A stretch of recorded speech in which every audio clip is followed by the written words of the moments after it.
Good morning. Good morning. As always, first and foremost, go to the bio, hit the link tree. You will see the petition, download it, and decide if you're going to turn it into your supervisor of elections office because you want more authority over your elected officials. But here's what I want to tell you guys.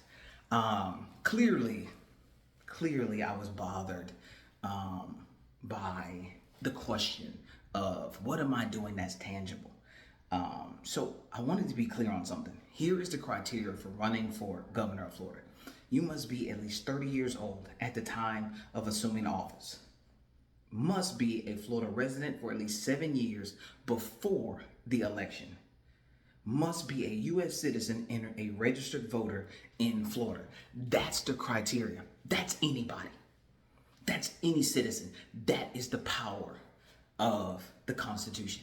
That it gives any citizen, as long as you meet that little bit of criteria, the right, the sole right to, if you see a problem, you can try to fix it. You can get out there and you can figure out any way possible to help those if you think that there is an issue. It doesn't matter. You just have to meet those simple three things and then fill out a petition. File your petition with the Capitol at Tallahassee. That's it. That's the beauty of the system, that any of us have the ability to make a change.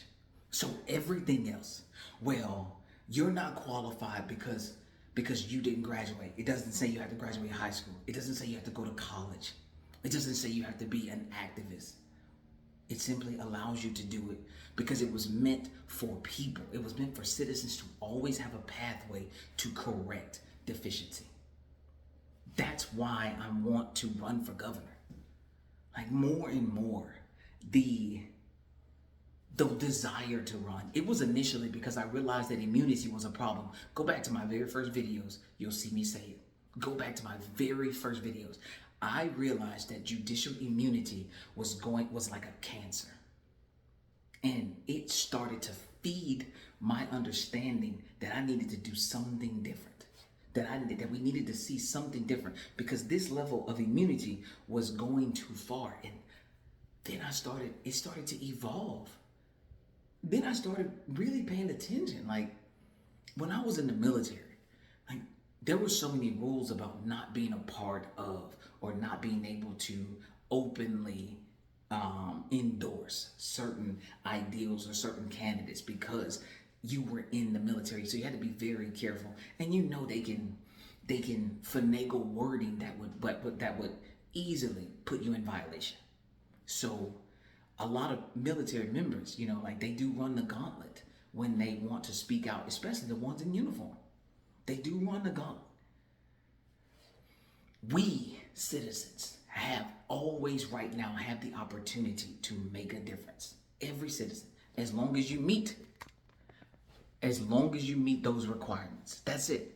30 years of age, Florida resident for at least 7 years before the election, and a U.S. citizen and a registered voter in Florida. So if you think that you can do something, then put your name in the hat.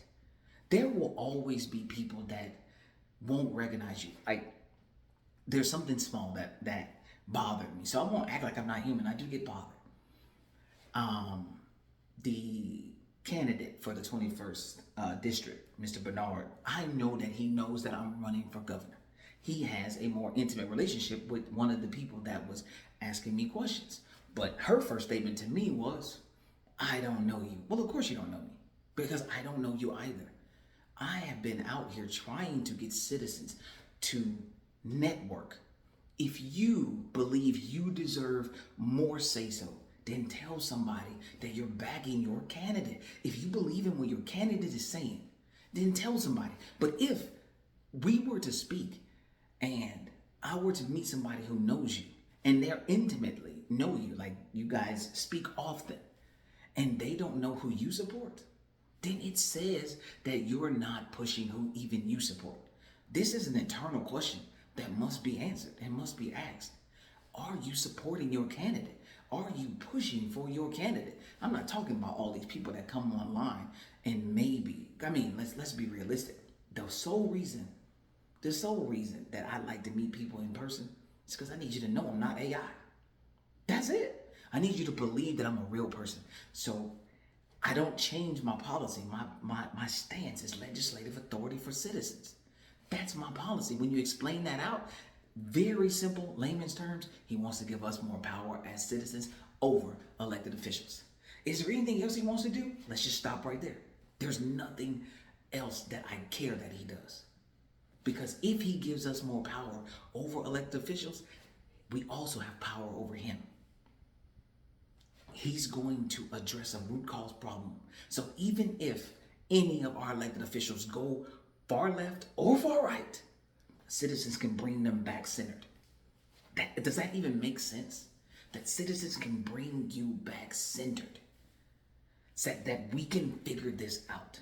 That I can say things like, hey, I want there to be a law, a point of contention where as an elected official, you cannot knowingly mislead or create false data.